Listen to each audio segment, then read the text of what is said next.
قانون 1. قانون ارزش شخصی. ارزشی که به هر چیزی داده می شود کاملا شخصی است و با بهایی که فرد حاضر است برای هر چیزی بپردازد مشخص می شود. بسیاری از مردم هنوز درباره موضوع تعیین قیمت گیج و سرگردانند. آنها فکر می کنند افرادی خاص، شرکت‌ها و یا اتحادیه‌های کارگری هستند که هزینه‌ها را تعیین می کنند. با این حال حتی بچه مدرسه‌ای ها هم می دانند که هر چیزی به اندازه‌ای ارزش دارد که شخص دیگری برایش پول می دهد و مهم نیست که فروشنده چه می گوید و چه می خواهد. تعیین قیمت ها فقط یک حدس و گمانی است از اینکه مردم تا چه مقدار حاضر به پرداخت پول برای جنس خاصی هستند و یا به عبارت دیگر ظرفیت بازار تا چه حد است.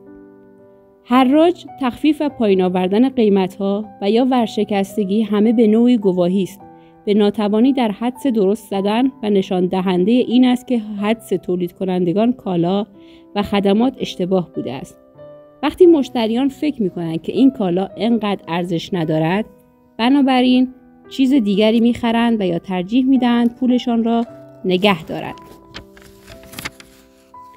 به این خاطر است که معامله انواعی دارد و هیچ قانون مشخص و صریحی که قیمت خرید یا فروش کالا و خدمات را مشخص کند وجود ندارد.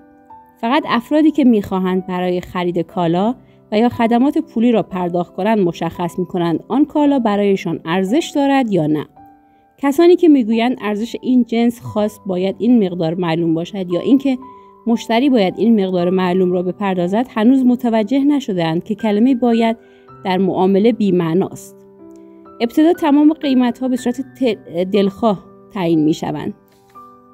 ولی فقط خواست مشتری است که هنگام خرید از مغازه با مقدار پولی که می‌پردازد مشخص می‌کند آن قیمت‌گذاری درست بوده است یا نه.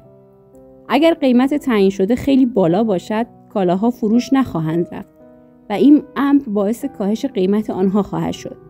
این مشتری است که نهایت مشخص می‌کند که چقدر برای هر چیزی پول خواهد پرداخت. حال سوال این است که اگر مشتری به میل خود بخواهد کالاهایی را گرانتر بخرد، چه قیمت آن کالا را افزایش می‌دهید؟